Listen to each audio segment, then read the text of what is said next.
Have you ever held onto a pain so quietly that even you forgot where it truly began? Maybe it felt like it started the day he left. Maybe it felt like the pain was about him, his silence, his distance, his decision to walk away. But if you slow down, if you breathe into that ache, you might notice something else. A deeper voice beneath the heartbreak. A quiet, lingering belief that the problem was you. That maybe you weren't enough to make him stay. That maybe love, no matter how deeply you give it, will always slip through your fingers.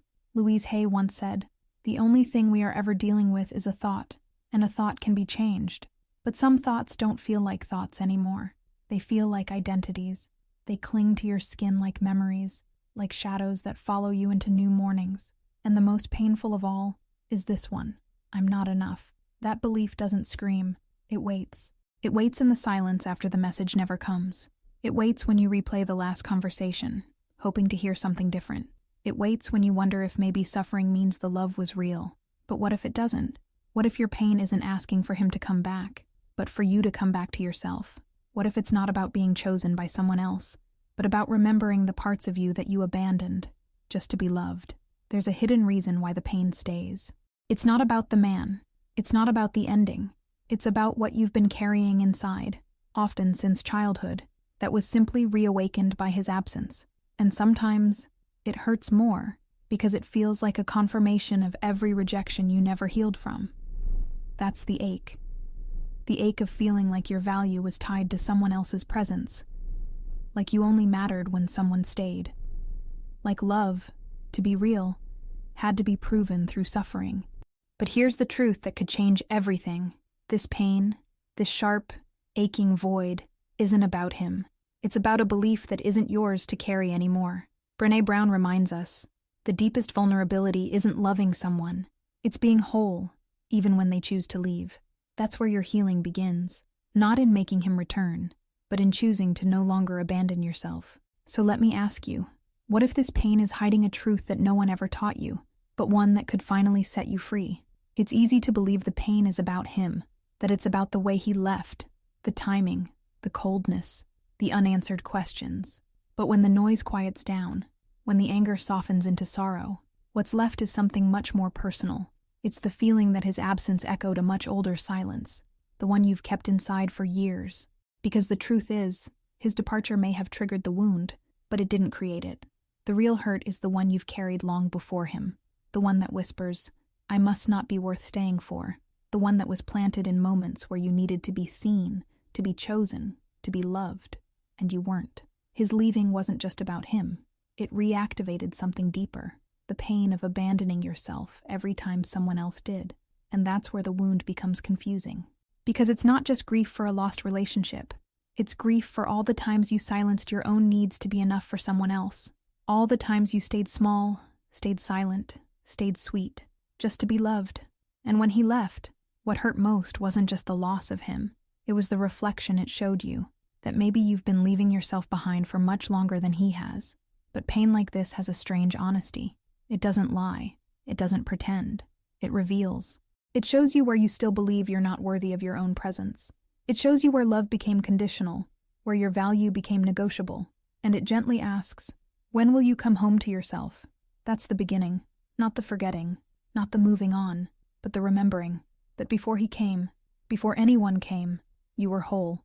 And somewhere along the way, you learned to question that, to doubt that, to hand your worth over to someone else's hands. And now, the pain is not punishing you. It's waking you. It's calling you back. There's a quiet truth many women carry but rarely speak aloud. The longing for him to return. Not because he was everything, but because somewhere deep inside, you started believing you were nothing without him. It's not just about missing a person. It's about missing the mirror he once held up, the one that made you feel like you mattered. And when that mirror shattered, so did the reflection you had tied your worth to. This is where the hidden pattern begins. The one that whispers, if he comes back, maybe I'll feel enough again. But that hope isn't about love, not real love. It's about trying to fill a space within yourself that was never meant to be occupied by someone else. When you crave his return, you might actually be craving the moment when you felt seen, wanted, desired. And that moment, however fleeting, became proof that you were lovable. Louise Hay said, "I am worthy of love, even when I am alone." But how hard is it to believe That when you've spent years translating someone else's attention into proof of your value, that kind of pattern isn't your fault. It's what the world teaches. That love equals worth. That being chosen means being enough. That being left means you failed. But those teachings are broken, and they break the women who follow them. So when you catch yourself waiting for a message, checking his page, wondering if he's thinking about you, pause, breathe, ask yourself, is it really him you want? Or is it the feeling of being important, desired, needed? Because when that feeling is missing, the ache isn't about a man. It's about identity. It's about the fear that without someone else's love, you disappear. But you haven't disappeared. You are still here. And the love you thought he gave you was a reflection of something you already carried. You were never valuable because he chose you. He chose you because you already had value. That hasn't changed. That can't change. Sometimes what we call missing him is really a form of amnesia, a forgetting of who we were before the silence, before the goodbye, before our reflection started to fade in the mirror of his absence. You say you miss him, but look closer. What you might really miss is the woman you became when you felt loved by him, open, alive, radiant, the woman who laughed a little louder, who felt a little more secure, who believed, even if briefly, that she mattered. And when he left, it felt like she left too, but she didn't. She's still there, beneath the grief, beneath the ache, beneath the layers of self-blame and unanswered questions. What hurts is not just the loss of him.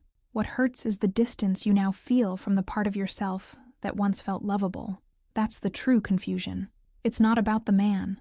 It's about the disconnection from your own essence, an essence that became entangled in his gaze. That's why the longing can feel so overwhelming, because it's not just about wanting someone back. It's about wanting yourself back. The version of you that felt whole when love was present. The version that didn't question her worth every time a message was left on read. The version that didn't walk on eggshells just to keep someone close. But here's what's quietly, heartbreakingly true. The parts of you that felt beautiful, worthy, magnetic in his presence were always yours. He didn't create them. He only illuminated what already existed. And if you could feel that version of yourself once, it means she's still within you. The absence of his attention doesn't erase your light. It just dims the mirror. The glow remains. So maybe what you're grieving isn't him. Maybe it's the loss of connection with the self you forgot how to love without him. Hope can be a beautiful thing, but only when it's rooted in truth. The kind of hope that heals doesn't beg to be seen by someone who turned away. It doesn't sit by the window waiting for a message that may never come. It doesn't replay conversations in the middle of the night, trying to decode the moment everything started to unravel. But there's another kind of hope, a quieter, more dangerous one. The hope that he will wake up one day, realize what he lost, and come running back. That hope feels romantic. It feels justified. It feels like closure. But in reality, it's a postponement, a delay of your own return to yourself. Because as long as you're hoping he'll finally see your worth, you're still handing it over to him. As long as you're waiting for him to realize, to regret, to remember, you're still putting your healing in someone else's hands. And maybe part of you believes that if he regrets it, if he finally admits it, then your pain will make sense. Then it will all feel real. Then you'll feel validated. But that kind of hope keeps the wound open. It keeps you tethered to a moment that already passed. It keeps you from moving forward, from grieving fully, from reclaiming the parts of you that still whisper his name in the silence. Because the truth is, the hope that he'll come back often masks the fear of facing what's left when he doesn't. And what's left is you, your ache, your questions, your story, your strength, but also your power. The kind of power that doesn't need someone else's regret to feel worthy. The kind of power that knows closure doesn't come from someone else's awakening. It comes from your own. So ask gently, without judgment, is the hope keeping you alive, or is it keeping you stuck? There's a sentence many women carry in silence, almost like a secret etched in the bones of their self-worth. If he didn't stay, it must mean I wasn't enough. It doesn't always speak loudly. Sometimes it just echoes quietly in the background of your everyday life, in the hesitation to trust again, in the way you second-guess your reflection in the mirror, in the apology you make for simply having needs. This belief doesn't begin with the man who left. It's much older.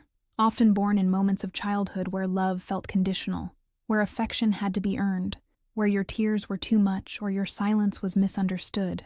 And slowly, the heart learned a dangerous rule. If love disappears, the fault must be mine. So when he pulls away, when the messages grow colder, when the connection fades, that old wound wakes up. And suddenly, the story repeats. It happened again. I wasn't enough to make him stay. Brené Brown speaks of shame as the quiet emotion that shapes how we love and how we lose. Shame doesn't just say, something went wrong. It says, something is wrong with me. And that belief, unhealed, becomes the lens through which you see every relationship, every ending, every silence. But here's the truth your heart has always known, even if your mind forgot. Someone else's inability to love you in the way you needed does not measure your worth. Their departure does not write your value in disappearing ink. It only reveals where you still believe you must perform for love. You are not broken because someone left.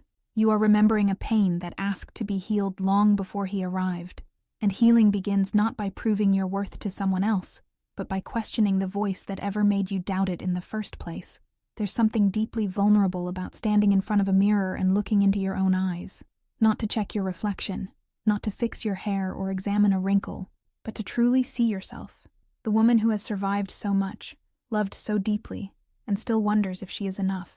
Louise Hay taught that the mirror holds more than just an image. It holds a doorway to transformation. Because what you say to yourself when no one is listening becomes your truth. And for many women, that inner truth has been cruel. I'm not lovable. I wasn't chosen because I'm too much, or not enough. Maybe love isn't for me. These thoughts become habits, and habits become beliefs. But as Louise would gently remind us, a thought can be changed. So, one day, maybe today, maybe someday soon, you find the courage to stand before your reflection and say something different, something healing, something that feels like a soft rebellion against all the years you've been hard on yourself. I forgive myself for believing I was unlovable. I am safe. I am loved. I am healing. You may not believe it the first time. Your voice may crack. Tears may rise. Old resistance may whisper, "This is pointless." But say it anyway, not because it's magic, but because your mind is listening. And for perhaps the first time, it's hearing a new story. A story where your worth isn't tied to his choice. A story where you are allowed to be soft and strong, whole and healing. A story where you look into your own eyes and see a woman who no longer abandons herself. This is how the narrative begins to shift, not through someone else's return, but through your return to the truth that has always lived inside you, waiting for you to remember. There comes a moment, often quiet, almost imperceptible, when the mind begins to shift, when the endless loop of questions, fantasies, what-ifs, and imagined reconciliation slowly begins to quiet, not because the pain is gone, but because something wiser is awakening inside you. The transition from obsession to observation is not a grand revelation. It is a subtle turning inward, a decision, sometimes made in silence, to stop feeding the fire that only burns you. Obsession asks, what is he thinking? Will he come back? Did he ever love me? It thrives on the fantasy of control. It promises that if you think long enough, ache deep enough, wait patiently enough, something will change. But it doesn't. It only deepens the wound. And yet, it's not your fault. Obsession is the mind's desperate attempt to fill a space the soul was never meant to abandon. But observation is different. Observation says, this hurts, and I see it. It does not judge. It does not run. It does not romanticize. It watches the ache like watching the tide, coming in, going out. It says, this is the part of me that still believes I'm unworthy. And it does so with compassion, not condemnation. When you shift into observation, something powerful happens. You begin to separate the feeling from your identity. You are no longer the woman obsessed with his return. You are the woman witnessing her own healing. You are the one noticing with softness the echoes of a pain that no longer needs to define your worth.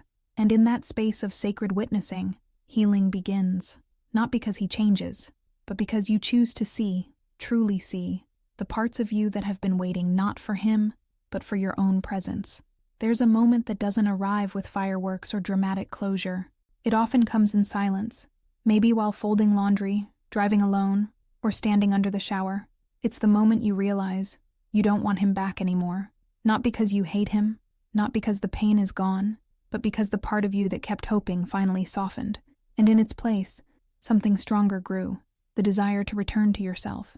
It's a quiet shift, almost sacred. One day you wake up and the ache is still there, but it no longer runs your life. You still remember him. You still remember what you felt, but you also remember something deeper. Who you were before the pain. Who you were before you started begging love to stay. Who you were before you handed your worth to someone else's attention. And then, something miraculous happens. The longing begins to turn inward. Instead of missing him, you start missing you. The version of you who laughed with freedom, who danced without fear, who didn't question her value every time a text went unanswered. And slowly, that woman starts returning. Not all at once, not perfectly, but consistently, gently, powerfully. This is not forgetting. This is remembering. Remembering that the love you gave didn't die. It was never meant to be wasted. It was always meant to awaken something in you. And now, you're reclaiming it. Not to give it away again, but to finally offer it to yourself. Because the day you stop wanting him back and start wanting yourself whole is the day freedom begins. Not freedom from pain, but freedom from the belief that your healing depends on someone else's return. Some pains don't scream, they linger.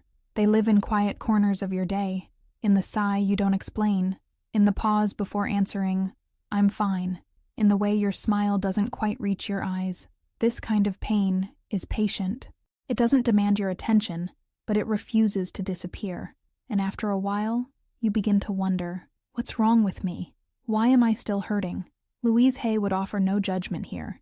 She would not rush you to heal. She would simply remind you, I am willing to release the need to feel rejected, not because the pain isn't valid, but because sometimes we hold on to pain, thinking it protects us, thinking it keeps the love alive, thinking that if we stop hurting, it means the love didn't matter.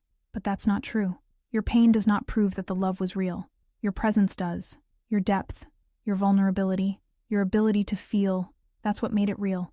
But now, the pain is not asking for proof. It's asking for release. And the reason it hasn't left yet is not because you're broken. It's because somewhere inside, a part of you still believes rejection defines your value. Louise taught that we repeat patterns until we're willing to release the need for them. That's the deeper invitation here. Not to force yourself to move on, but to ask with tenderness, what need is this pain fulfilling? Is it keeping you connected to the past? Is it protecting you from future disappointment? Is it validating an old belief that love always leaves? When you're ready, and only when you're ready, you begin to see that holding on to rejection keeps you in a story that was never truly yours. The pain is not who you are. It's just a signal, showing you where the healing still lives. And that signal is sacred. It's not there to shame you. It's there to guide you home. There's a scene that plays out in the quiet of so many hearts. A woman, watering a garden that never bloomed. Day after day, she pours her love into memories, into what-ifs, into the dream of what could have been. She waters the ache with tears. She tends to the hope with prayers. And still, nothing grows. Because the truth is hard, but freeing. You cannot harvest from soil that was never meant to grow something real. You cannot bear fruit from a garden someone else never helped plant.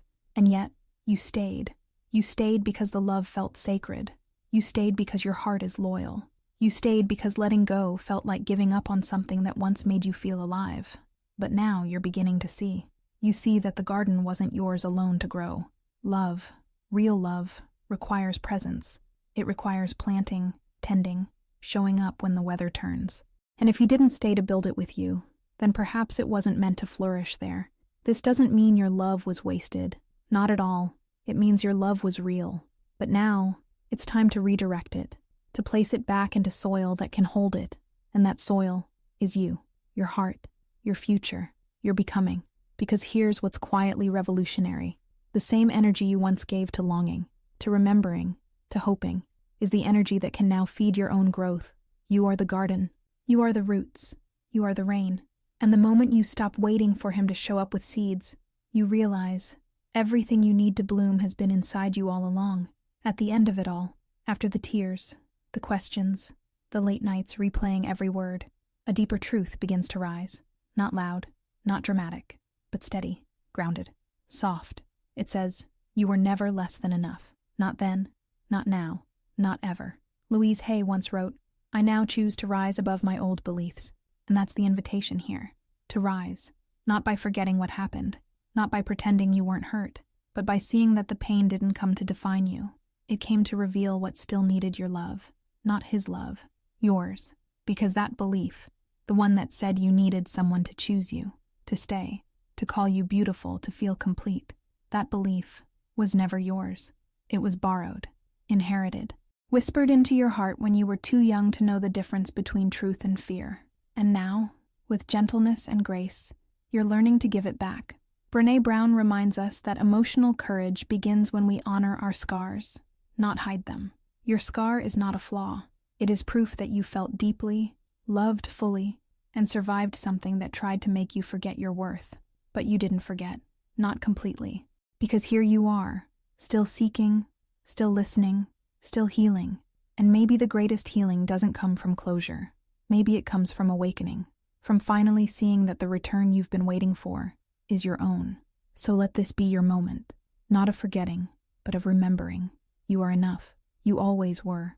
You always will be. And the only return you ever truly needed was the one back to yourself.